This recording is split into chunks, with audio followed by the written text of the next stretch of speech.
What is up, everybody? My name is Mike Brown, aka Review King MB, and I just got done watching the final part of the trilogy, Fear Street Part 3, 1666. Yes, this has been a Netflix event, a horror event based on the books written by R.L. Stine, because R.L. Stine apparently does not give a damn anymore about children and teenagers. This is brutal. This is bloody. This is gory.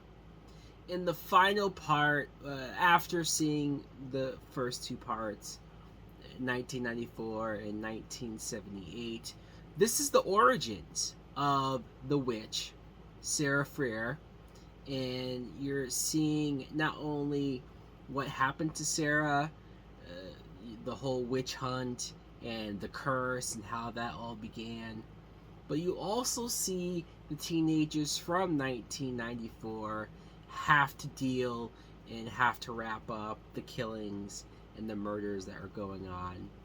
What I thought of the final part of Fear Street was, I ended up really enjoying this last part. I was a little nervous going into the movie because since it was taking place in the 1600s, I thought to myself, oh no, is this going to be boring, or is this going to be just not as compelling as the first two parts? There's something about that time period with that doesn't immediately interest me, but I will say that it kept my interest. It was fast paced. I think it helped to have a lot of the same actors from the first two parts back here, even if their characters were killed.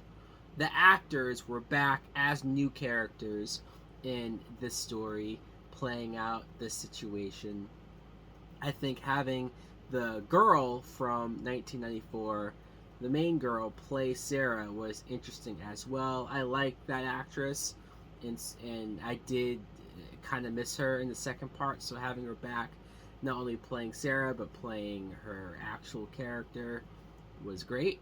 It was interesting to get the perspective of the Sarah witch character, because up until this point we were thinking she's nothing but pure evil. So of course there are two sides to every story. And not just that, but once you get back to 1984, that's when I think that's when I got fully committed once again. 1994 was my favorite part of the trilogy, so being able to go back to that time period, back to that story, back to those characters, it was great. It was great. I was instantly back in the world. I was instantly hooked once again. And you get the same sort of stuff as far as the kills and the killers in general. There's one part in particular, because obviously we know by now that when somebody gets infected with the curse, these killers, multiple killers, will target that one person and go after that one person. It's like their blood attracts them.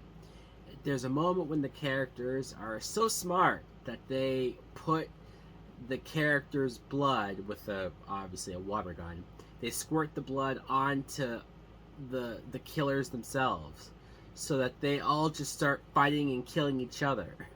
That was great. I kind of wish I got more of that. It reminded me a little bit of Freddy vs. Jason, just the idea of seeing two killers go at it, whereas this one, it's like 4 or 5 all stabbing and ripping each other apart. That was a great moment. And there is a twist. So I'm not going to get into spoilers. I'm actually trying to stay as vague as possible as far as plot details, and because this is the end of the story. But I will say that I did not see the twist coming. It's not as black and white as we previously thought, and I thought the twist was cool. It was welcoming. And yeah, what more can I say? I enjoyed Fear Street 1666. I enjoyed all 3 parts. This is definitely something that I would not mind going back and rewatching at some point, whether it's October or just because. Hell, even owning these movies I think would be pretty cool. I'm not sure if Netflix puts their movies out on Blu-ray like that. I guess I'll have to figure that out and how to do that.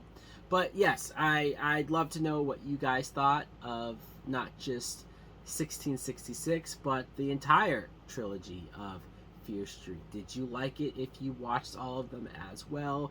I love the fact that Netflix did something like this. Would you like to see them try something in the future?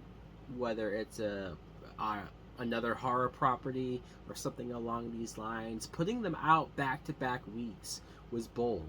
They could have waited a month in between, or they could have done this as their typical TV series, 6 to 8 episodes.